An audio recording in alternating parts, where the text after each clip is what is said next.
नमस्कार साथियों, आज मैं आप सभी के बीच एक बार फिर से एक पीटीआई भर्ती से जुड़ी दो अलग अलग बड़ी अपडेट लेके आया हूं। एक बड़ी अपडेट ये है कि एसओजी ने कुछ जांच की है, उसमें कुछ एक नए ही तरीका, नया ही पैटर्न के फर्जीवाड़े का खुलासा किया है। दूसरा, क्या कुछ जो पीटीआई भर्ती में जो कोर्ट केसेस चल रहे हैं उनमें प्रकरण में क्या कुछ रहा अपडेट, जैसा कि कल कोर्ट में सुनवाई हुई, उस सुनवाई में क्या कुछ रहा पीटीआई भर्ती में जो वंचितों को लेकर और जो जिन्होंने याचिका लगाई है उन याचिकाकर्ताओं को लेकर।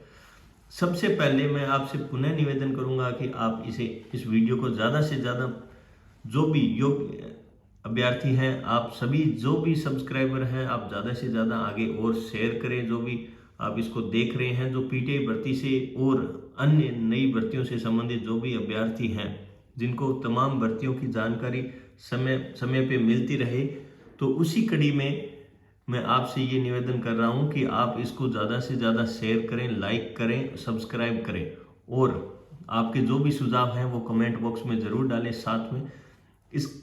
तो आइए आते हैं वापस अपने टॉपिक पे। जो पीटीआई भर्ती में जो पहला टॉपिक पॉइंट है वो ये है कि जो क्या कुछ बड़े लेवल पे जो एसओजी के द्वारा जो जांच की जा रही है उसमें नया क्या कुछ खुलासा हुआ है, क्या कुछ नया पैटर्न रहा है, किस पैटर्न से फर्जीवाड़ा किया जा रहा है, आइए जानते हैं। उसमें कुछ कैंडिडेट भी जिनका रिकॉर्ड और ये चीज़ें सामने आई है, तो क्या कुछ रहा फर्जीवाड़ा।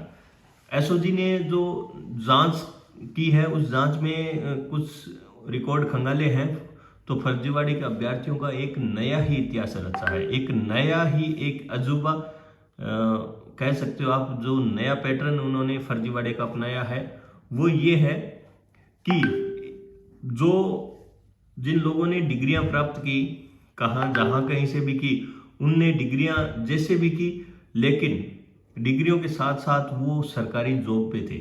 सबसे बड़ा विषय ये था कि जो सरकारी जॉब पे रहते हुए उन्होंने डिग्रियां की और डिग्रियों में उन्होंने साथ में रेगुलर डिग्री की, रेगुलर नौकरी की और उन्होंने वेतनमान भी उठाया। तो इस बड़े खुलासे को लेकर आज एसओजी ने बड़ा खुलासा किया है पीटीआई भर्ती से संबंधित, कि जो बिना योग्यता के जो सरकारी नौकरी मिलेगी, ये एक मार्केट में फर्जीवाड़े का नया तरीका आया है, ये भी उपलब्ध है मार्केट में। पीटीआई भर्ती की 2022 की जांच में चौतरफा ये फर्जीवाड़ा चल रहा है, जिसमें ये सामने आया कि ऑन ड्यूटी रहते हुए भी आप डिग्री प्राप्त कर सकते हैं, वो भी रेगुलर डिग्री। सबसे बड़ा इश्यू ये है कि आप डिस्टेंस से या ओपन से आप डिग्री कर सकते हैं, लेकिन जो स्पेशल एजुकेशंस होती हैं, जैसे बीएड हुई, बीपीएड हुई या एमपीएड हुई, ये चीज़ें क्या है, रेगुलर रहते हुए दो चीज़ आप रेगुलर साथ में नहीं कर सकते हैं। लेकिन उसी कड़ी में ये खुलासा हुआ है कि एक अभ्यर्थी है जिसने पीटीआई भर्ती में, दीपक नाम का अभ्यर्थी है, जिसने 2022 में पीटीआई भर्ती का आवेदन किया। तो उस जांच में एसओजी की जो जांच की उसमें ये खुलासा हुआ है कि दीपक ने ऑनलाइन फॉर्म भरा, तब तो उसने दिखा दी कि मैंने ग्रेजुएशन की है कोटा ओपन यूनिवर्सिटी से 2020 में 62.11 अंकों के साथ, और उन्होंने ऑनलाइन फॉर्म में बीपेड की डिग्री की जानकारी जेएस शिकोहाबाद से अपेयरिंग भर दी। ठीक है, उसके बाद जैसे ही उन्होंने एग्जाम पास किया, पास करने के बाद जब स्क्रूटनी फॉर्म भरा गया, स्क्रूटनी फॉर्म में उन्होंने दोबारा ये दर्शाया कि नहीं, मैंने जो ग्रेजुएशन जो स्नातक की है वो कोटा ओपन यूनिवर्सिटी से ना करके मेवाड़ यूनिवर्सिटी से मैंने 2014 में की है, 2020 की बजाय 2014 में उत्तीर्ण की है। और उसके बाद उन्होंने बीपेड जो जेएस शिकोहाबाद यूनिवर्सिटी थी वहां की छोड़ के बीपेड एमएटीएस यूनिवर्सिटी रायपुर छत्तीसगढ़ से 2021 में उत्तीर्ण होना बताया। जब 2000 पहली बात तो 2020 में अगर आपने कोटा से डिग्री की है तो 2021 में आप बीपेड एक साल में कर नहीं सकते। तो दूसरी बात, जब आपने 2020 में कर ली तो 2014 में आपने मेवाड़ यूनिवर्सिटी से कैसे डिग्री की। अब इसका खुलासा कैसे हुआ, जो अभ्यर्थी दीपक है वो ऑलरेडी जेल प्रहरी पद पे कार्यरत है, और वो 2019 से 2021 के दौरान जब उसने बीपेड की, बीपेड दर्शाई है एमएटीएस यूनिवर्सिटी रायपुर छत्तीसगढ़ से, उस दौरान भी वो अभ्यर्थी जेल प्रहरी में लगातार नौकरी कर रहा था, और नौकरी से अभ्यर्थी दीपक द्वारा साथ में वेतन भी उठाया गया था। जेल प्रहरी की नौकरी के दौरान अटेंडेंस और इस अभ्यर्थी के द्वारा जो प्राप्त किया गया वेतन, वो एसओजी के लिए बहुत बड़ा अहम सबूत सामने आया है। अब सवाल ये उठता है कि एक व्यक्ति एक ही समय में दो जगह कैसे उपलब्ध रह सकता है, नौकरी भी की और डिग्री भी की। इस मामले में प्रथम दृष्टया तो डमी के माध्यम से नौकरी प्राप्त करने की बात भी सामने आ रही है। आवेदन उस दीपक नाम के अभ्यर्थी ने जो आवेदन और प्रवेश पत्र में भी जो फोटो और हस्ताक्षर जो उन्होंने लगाए हैं वो मैच नहीं कर रहे हैं। ये जयपुर में जो सिविल लाइंस स्थित इन्होंने परीक्षा केंद्र है वहां पे इस अभ्यर्थी ने एग्जाम दिया था। ये सबसे बड़ा पीटीआई भर्ती से लेकर सबसे बड़ा अपडेट है। तो आप सब के बीच एक ये नया अपडेट आया है मार्केट में, इससे भी आप सतर्क रहें। आगामी समय में ऐसा कोई फर्जीवाड़ा नहीं करें जिससे आपको कहीं ना कहीं नुकसान उठाना पड़े। अब अपने आगे नेक्स्ट टॉपिक जो कोर्ट में क्या कुछ रहा कल सुनवाई में पीटीआई भर्ती को लेकर, उसमें आगे बढ़ने से पहले मैं आपसे पुनः आग्रह करूंगा इस वीडियो को ज़्यादा से ज़्यादा आप शेयर करें और चैनल को ज़रूर सब्सक्राइब करें। और साथ ही जो भी तमाम भर्तियां हैं उन भर्तियों के अपडेट पाने के लिए आपको इस चैनल को शेयर और सब्सक्राइब करें। और जो अगर कंटेंट अच्छा लगता है आप तक पहुंचता रहे टाइम टू टाइम, तो आप इसको लाइक करें और आप अपने निजी जो भी सुझाव हैं वो इसमें कमेंट बॉक्स में जरूर डालें। आइए बढ़ते हैं वापस अपने टॉपिक पर। और जो टॉपिक ये है कि नया क्या कुछ कल कोर्ट में रहा, ये है एक मीडिया की जो कटिंग है, उस कटिंग के माध्यम से मैं आप सबको इसमें समझाना चाहूँगा कि क्या कुछ कल दिनांक 3 फरवरी को पहले थी सुनवाई, लेकिन जो पोस्टपोन्ड होकर 4 फरवरी को रही, उस सुनवाई में क्या कुछ रहा। जो भी जिन अभ्यर्थियों की मिसमैच के कारण जो इनको बोर्ड ने फर्जी या अपात्र डिक्लेयर किया है, फर्जी नहीं कह सकते, अपात्र डिक्लेयर किया है, उन्होंने चाहे मिसमैच का कारण फर्जीवाड़ा का उपयोग सहारा लिया हो, लेकिन उन अभ्यर्थियों ने कोर्ट में याचिका लगाई थी। और कोर्ट में याचिका लगाई कि जो हमें पहले ज्वाइनिंग दे दी, अब 1.5 साल हो गए, अब आप दोबारा जांच कर रहे हो, ये चीज़ आप पहले भी कर सकते थे। और उनके विरुद्ध में सामने लगाई थी वंचित पीटीआई अभ्यर्थियों ने याचिका।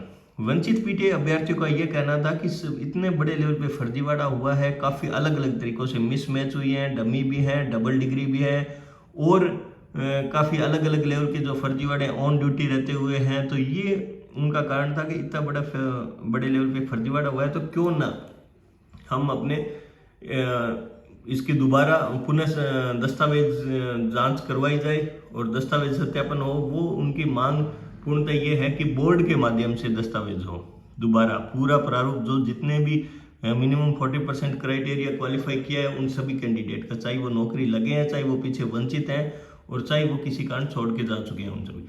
तो इस मांग को मद्देनजर रखते हुए जो पिटीशन जो याचिका लगाई गई थी उन सभी को मर्ज करके सुनवाई चल रही थी। उसकी कल सुनवाई 4 फरवरी को रखी गई थी। उस सुनवाई में ये सामने आया कि जो मिसमैच और फर्जी डिग्री से जुड़ा जो मामला है, उस सुनवाई के दौरान जेएस यूनिवर्सिटी के जो भी अभ्यर्थी थे, तो उनको जेएस यूनिवर्सिटी को भी पार्टी बनाया गया था। जेएस यूनिवर्सिटी से जवाब मांगा गया, तो जवाब में उन्होंने बताया कि 2017 से लेकर 2022 जब परीक्षा आयोजित की गई थी, तब तक 5 वर्षों में हमने 370 डिग्रियां 370 लोगों को हमने बीपीएड या डीपीएड करवाई है। लेकिन जब ये जवाब दिया गया तो जेएस यूनिवर्सिटी के जवाब में शिक्षा निदेशालय के वकील के द्वारा ये पेश किया गया, यदि 370 को ही आपने डिग्रियां करवाई है तो आवेदन 2078 कैसे आ गए, एक ही यूनिवर्सिटी के 2078 आवेदन। तो ये काफी बड़े लेवल का फर्जीवाड़ा है। उसको मद्देनजर ध्यान में रखते हुए जिन मिसमैच कैंडिडेट ने जो याचिका लगाई थी, करीबन 2 दर्जन ऐसे कैंडिडेट थे जिन्होंने ऐसी याचिका लगाई थी। उन्होंने अपनी याचिका विड्रॉल कर ली और उन्होंने कहा कि नहीं, हम नए सिरे से रिफ्रेश याचिका लगाएंगे। उसमें 53 अभ्यर्थी ऐसे हैं जो फ्रेश याचिका लगाने के इच्छुक हैं, लेकिन सरकार ने सभी याचिकाएं खारिज कर दी है और मामले को अभी भी यथास्थिति के आदेश जारी रखे हैं। और सुनवाई जस्टिस समीर जैन जी के द्वारा एकल पीठ में सुनवाई जारी है, उसमें आदेश भी यथास्थिति के रखे हैं। साथ ही यथास्थिति आदेश के दौरान किसी तरह के आदेश भी जारी नहीं होंगे। मामले में अगली सुनवाई 6 फरवरी को रखी गई है और राज्य की ओर से अतिरिक्त महाधिवक्ता AAG बंसल सिंह जी छावा के साथ AGC रामधन टिटारिया और एडवोकेट हार्दिक सिंह ने पैरवी की थी, और वंचितों की तरफ से हरेंद्र एडवोकेट हरेंद्र नील ने पैरवी की थी। ये था पीटीआई भर्ती से जुड़ा तमाम मामला। अगर इसी प्रकार आप और भी कोई पीटीआई भर्ती से संबंधित या अन्य कोई भी भर्तियों से संबंधित आप जानकारी चाहते हैं तो आपसे पुनः निवेदन रहेगा, लाइक, सब्सक्राइब और शेयर करें। और नीचे एक टेलीग्राम का लिंक दिया गया है, वहाँ पे भी आप जाके जुड़ जाएं ताकि सभी शिक्षा और रोजगार से संबंधित जो भी अपडेट्स हैं वो आपको वहाँ पे टाइम टू टाइम मिलते रहेगी। आपका पुनः बहुत बहुत आभार और धन्यवाद।